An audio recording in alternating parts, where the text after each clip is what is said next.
is up, Stargirl fans? Welcome back to another episode review with Shiv Part 2, following up after Shiv Part 1, of course, because, Part 2 comes after Part 1. But, so this episode was honestly overall pretty chill until pretty much the end of the episode where you got that crazy fight scene and everything. But before I get into all of that stuff that happened in the episode, just a quick spoiler warning here in case you have not yet seen this episode, because, what are you doing here? Go check out the episode, and then come back here and find out my thoughts on this and see my breakdown and everything. But now that you have all been warned, let's jump right into the beginning of this episode, which featured Pat obviously not paying attention to the speed limit, and just straight up ramming his car into a lamppost. And at first, I kind of forgot what happened last week a little bit, so I was like, Pat, what the hell are you doing? And then when he had that conversation with Courtney in the hospital, I remembered, oh yeah, that kind of makes sense. You gotta have the evidence to make it look like it was an accident and everything. But Barbara was definitely not too happy about that accident, and she seems pretty mad at Pat right now. Who was actually about to tell her about everything, about Stargirl, about Stripe, about Starman and everything. But she was like, I'm tired, so let's just wait till the morning. But at the same time, Courtney was completely against it, and she still wants to keep this thing a secret because she's like, oh, Barbara will just take it away from me and she won't let me have this anymore. But I have a feeling, like, within the next few episodes, I think both Barbara and Mike are going to find out because, they have to. Like, they're already so suspicious. And, Barbara seemed pretty mad here, and things can only go so far. So they got to find out at some point within the next couple episodes here. So yeah, I'm thinking, I don't know about next episode, but definitely before the end of the season here. But speaking of Barbara, though, we get a quick scene of her and Jordan at dinner together. And it kinda seems like maybe, just maybe, he maybe got a thing for her, the big thing. But especially after last episode with Cameron mentioning like, after his conversation about asking out Courtney, he mentioned how he just wanted it, his mother would want his father to be happy, and he should find someone too.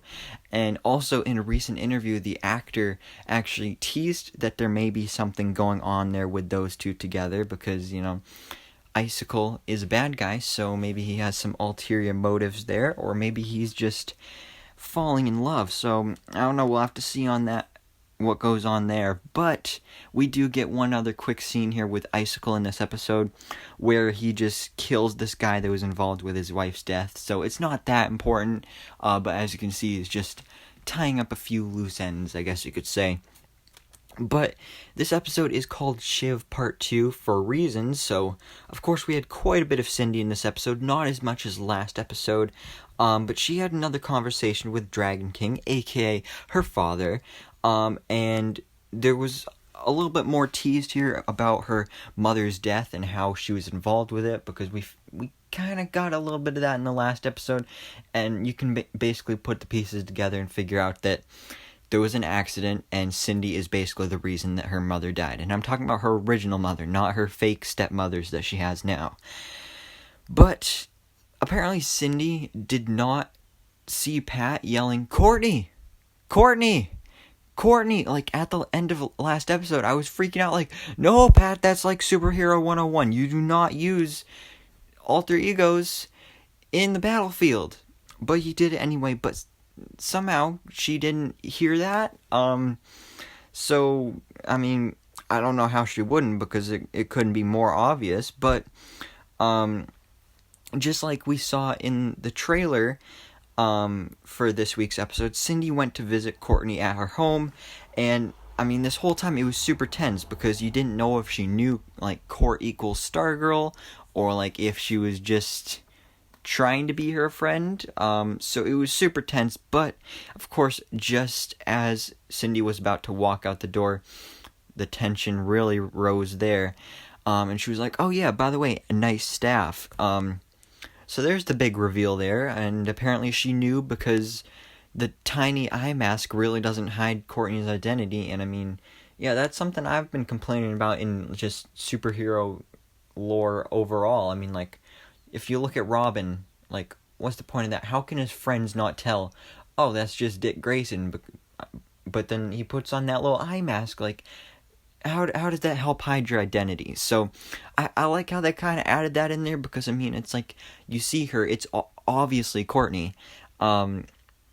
So just after that huge bombshell was dropped there, Cindy leaves, and we don't catch up with her again in this episode until she ends up getting home. But before that, both Pat and Beth are trying to infiltrate the Berman residence to search for clues.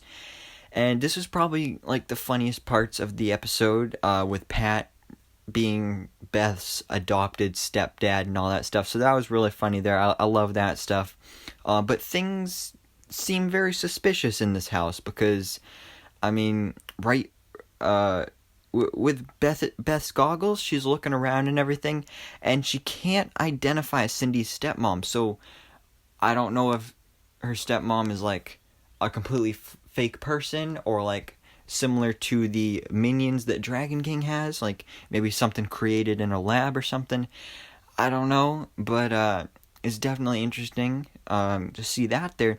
But also, like, all the furniture in the house is like completely fake, and there's like nothing real there. But as Beth wanders around the house, she manages to get into the ISA tunnels because she sees the fingerprints on the keypad, so she sees the code, and she gets in there, and of course she's looking for clues. So she's just wandering through the tunnels, but then she hears Solomon Grundy, and she's like, "Ooh, I'm getting out of there." And I mean, honestly, I would too. Because, I mean, you hear that growl, I mean, doesn't sound like a dog, and if it was, I mean, that'd be a really big dog, but that was just pretty scary, so I'd be getting out of there too. But before Beth leaves the house, she goes up into Cindy's bedroom and, of course, finds plenty of pictures of Cindy because she's so super selfish and just cares about herself all the time. But also, she finds that photo of Dr. Shiro Ido on Cindy's mirror, who we actually saw that teased a couple episodes ago, I think in the Dr. Midnight and Hourman episode during the Halloween party, when we saw Cindy dressing up as the sexy vampire in her bedroom. We saw that photo on her mirror, so I like that they brought that back here, and now we're seeing that again. And yeah, so now the JSA have a little bit of a clue because she managed to sneak out that photo, and now they're gonna have a little bit of a clue here, because now they know, like, well, what is Cindy doing with a photo of this guy that died in, like, the 1940s or something like that. So they're definitely getting suspicious there, but this is just, like, leading all up to solving the mystery, Scooby-Doo style, of the ISA, because they're trying to figure out who is actually in the ISA, because they know that there's all these hidden figures throughout the town. Like, they know that the principal is a member, they know that, well, actually, I don't know if they know about anyone else, but, I mean, they're all hidden throughout the town, so they're trying to figure out who's on the team, who's not on the team, and stuff like that, because if they find out their alter egos, like, outside of the ISA, then it will be easier to track them down and hunt them down and, capture them and, send them to jail or whatever.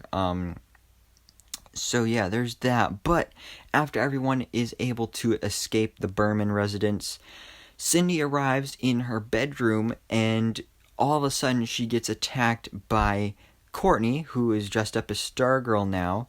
And I mean, this has got to be hard on her, because she just got beaten up. Like, she's got bandages all over, she's got scrapes and stuff, so she's probably in a lot of pain, but she knew the JSA was in trouble, so she went out to save the day, and she just flies right through the window. And then there's basically a rematch here of Stargirl versus Shiv, which was great to see again, although it would have been cool if Cindy was wearing her suit, but unfortunately she wasn't, because, like I said, this was like a sneak attack. But during this battle, Henry pulls up in his car.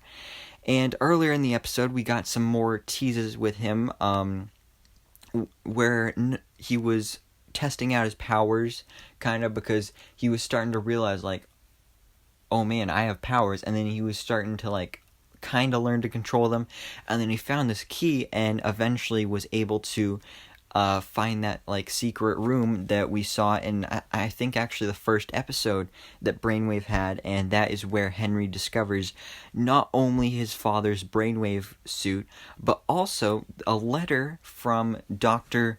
Ido to Brainwave about the whole Cindy fake dating Henry for his powers and stuff. So now Henry knows that he was just being used this time, so he's probably super mad and he's confused.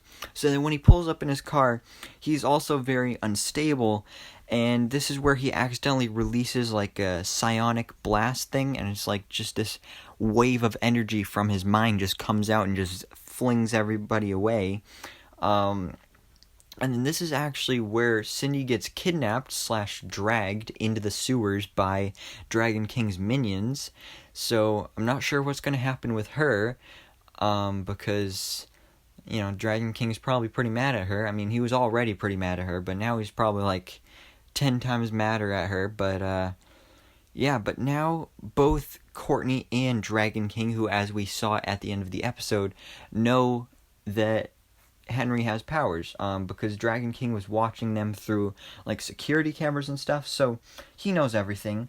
So I feel like the next 2 episodes are really going to be a battle between the 2 different teams to try and get Henry on their side, because we know that the next episode is called Brainwave, and then the episode after that is Brainwave Jr. So it's going to be kind of like another 2-part thing like Shiv Part 1 and Part 2, except it's going to be about both Henry and his father, because I assume his father is going to wake up from his coma soon, probably the next episode, because like I said, it's called Brainwave, so that would make sense.